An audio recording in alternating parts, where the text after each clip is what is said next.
Hey, greetings everyone. Welcome back. This is another edition of Cairo Secures. Let's get your office practicing better, doing better, making more money. That's what we do with my service, the HJ Ross Network, is to make sure your office is compliant. Compliance always equals money. What we're going to focus in on this program is going to be chiropractic documentation, something we all hate to talk about, but it's something we have to have. And you wonder, well, why do I have to have it? I'm an all cash office. I don't need to document, or at least not as much, or if only if I'm billing insurance or Medicare. And that, frankly, is not necessarily the case. There's documentation requirements regardless of how you're being reimbursed for your services. So let's dig into that. Let's talk about chiropractic documentation. Let's go to the slides. For chiropractic documentation, I want you to think of it this way. I want you to assure whatever you've done with the patient, whatever you billed them for, is within the notes. And this is where we often run into problems. We have to make sure that everything that was done appears in the notes. And you've probably heard this statement before. If it's not documented, it didn't happen. And that's very, very true. If it's not written down, it didn't occur. So we got to think, if we have to have things written down or documented, I won't say you have to handwrite it anymore. Most people are using electronic records. But do the services that we billed for, do the services that we assure the patient had, are they in the file? And so what we do is we have to look here. Oh, I lost my, here, there we go. Who tells us we have to do this? This is one of the things I think often people get frustrated and they think, well, no, I don't, because I don't bill insurance. Well, who says you have to do it and the why? Board of Chiropractic. The board has standards that the services that are being provided must be documented adequately within the file, whether it's going to be exam, diagnosis, the treatment you provided. It doesn't matter whether or not it's being billed to insurance. The board requires it. Well, who also requires it? In fact, I'm losing my spot here. There's going to be, of course, state and federal regulations that are going to require it as well.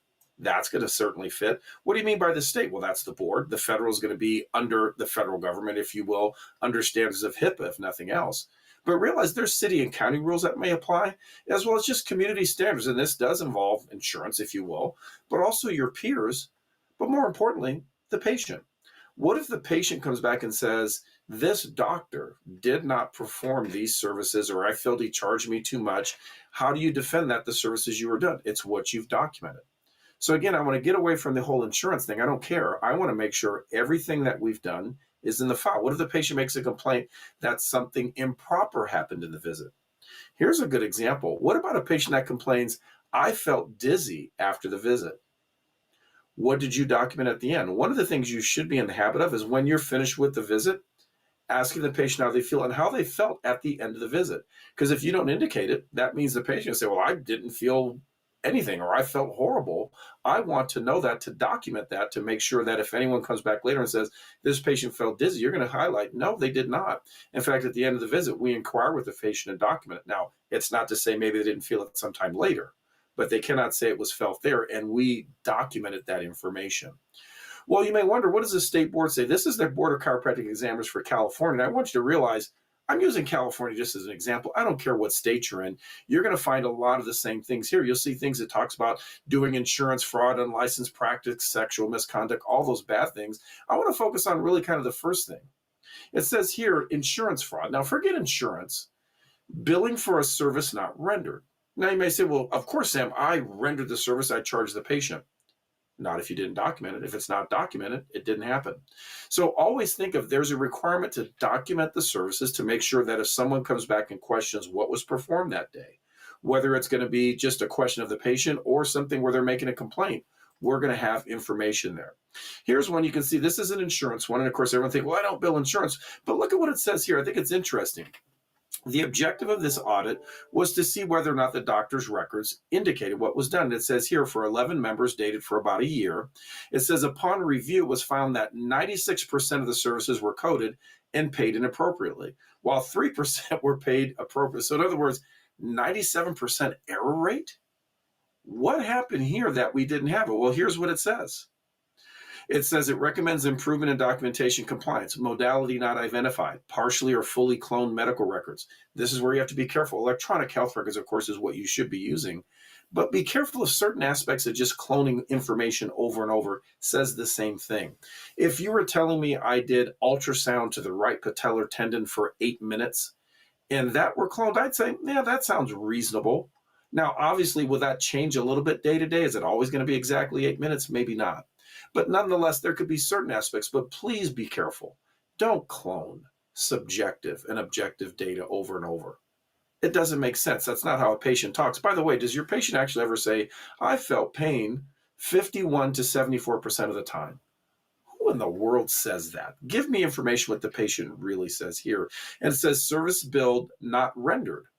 Well, I don't think the service probably wasn't rendered, but it wasn't documented, or no documentation is received. So these are the types of things I deal with all the time. I deal with a lot of issues, whether it's going to be board or insurance, where doctors get themselves in a little bit of trouble. Remember, ChiroSecure protects you in audits.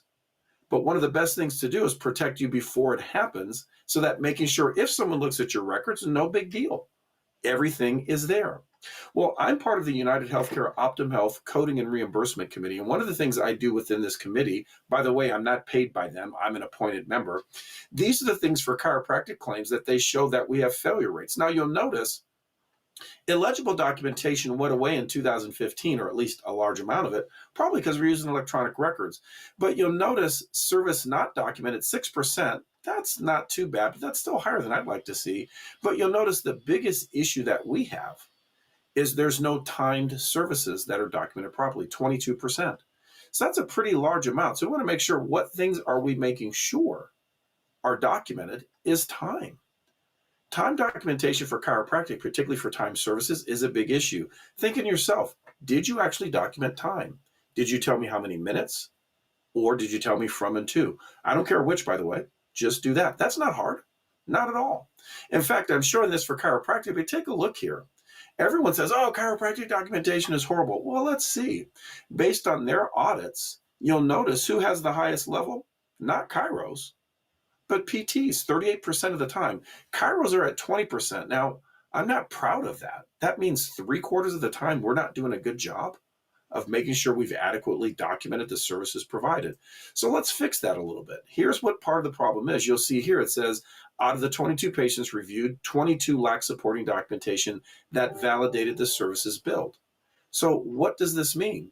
Well, here it shows documentation to support the medical necessity of manual therapy for spinal regions was not there.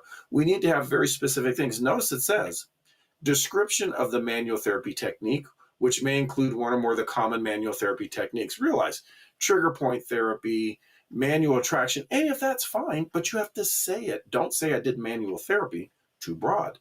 What type of manual therapy? Where did you do it and how much time? And I see this time and time again.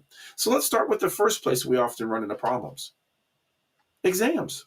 When you do your evaluation and management, you're familiar with these codes, new patient, established patient, but let's talk about what level of code am I appropriately billing?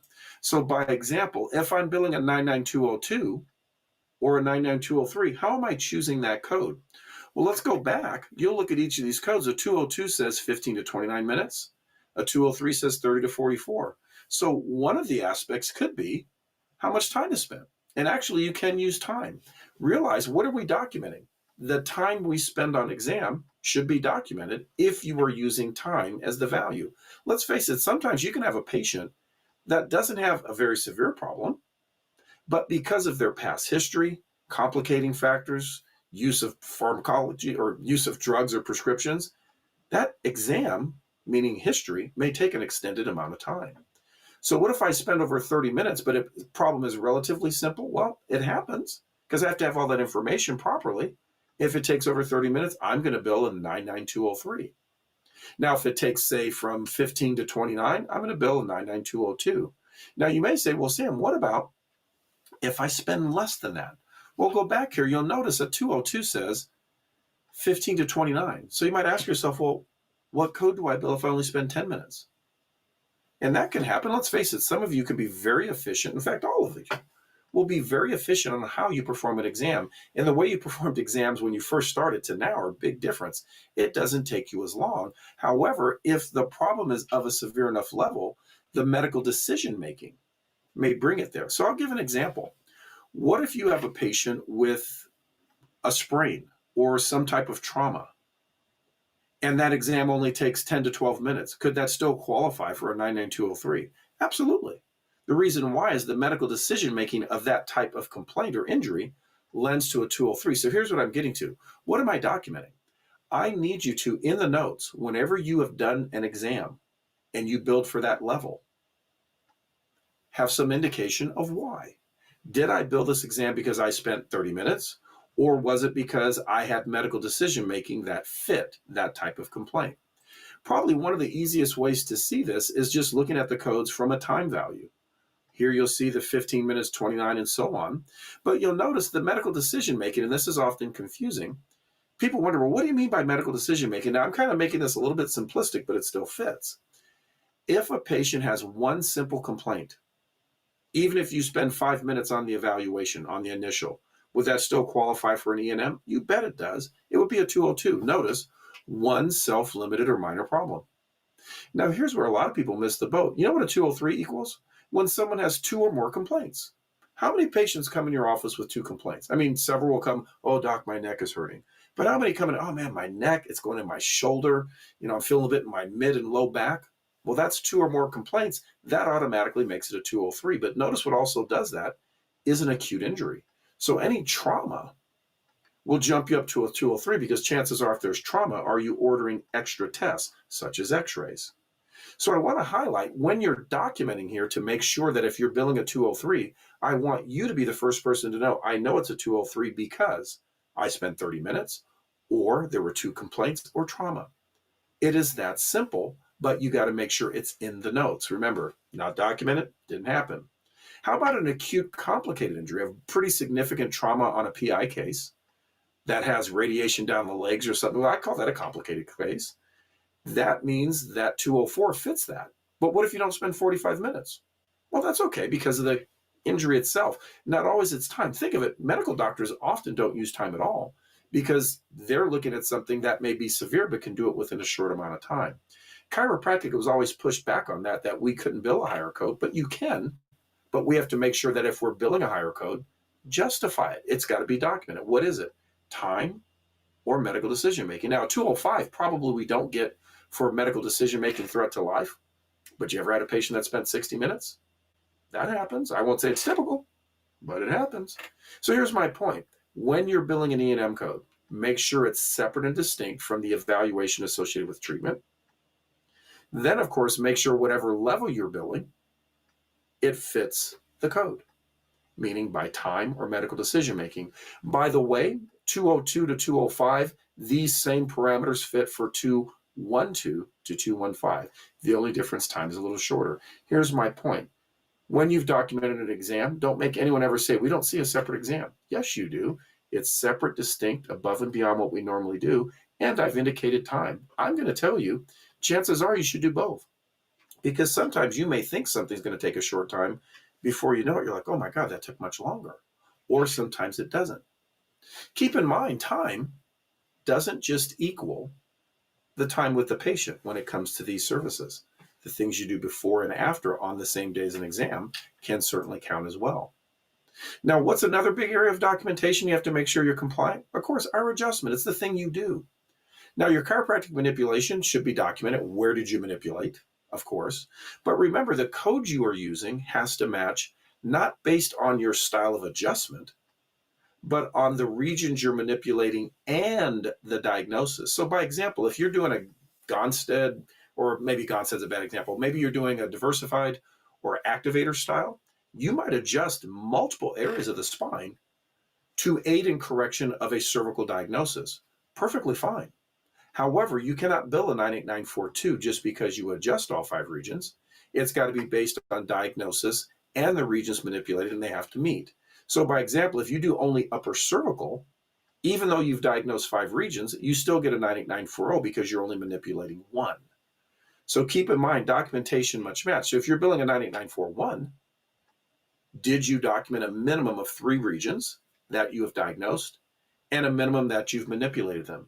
Now, a quick note on documentation. I'm assuming most of you are familiar. When it comes to Medicare, it does require you indicate specific vertebra. So you must indicate I did C2 and C5, by example. For other insurances, you don't have to be that specific. You have to indicate the region. However, I will warn you, I'm not sure you're aware. Do you know Anthem? And I'm talking all Anthem. I don't care what state you're in. Anthem requires you indicate not only the region, but your technique. So to make it easy, you know what I would think to do? How about we just get in the habit to make sure that we always put in vertebra and technique. That way we satisfy the fullest amount. Now, if you say, Sam, it's not a Medicare claim, I don't worry about it, and you give me region, I'll say that's okay. But make sure it's documented. Now let's talk about, hey, forget insurance, Sam. What about a patient that says, I didn't receive an adjustment today? And your chart notes don't make any clear indication of where you manipulated, the type of manipulation. Please be specific so that way there's never a question about what you do. And remember, keep therapies simple, but documented. Make sure, in fact, here's my golden rule. If you can read a chart note and based on that chart note could perform the service, I would say the documentation is adequate. By example, if I said I did infrared heat, would that be adequate? Well, if I told my staff to do infrared heat, what would be the question they ask? Where, doc? So when you document, you need to make sure specifically the what and the where. So here's some examples. If I'm going to do mechanical traction, let's say, indicate where you're doing the traction, what type. Are you doing it with the harness? What's the weight? In other words, make it so that when someone reads it, they can perform it. Notice infrared heat to the lumbar spine, E-stim to the traps, 4 pads at what intensity, or ultrasound. We can't just say knee. What part of the knee? The knee's a big structure. Do you mean popliteal fossa, lateral side, medial side, whatever the case may be? Indicate it and keep it simple. Golden rule.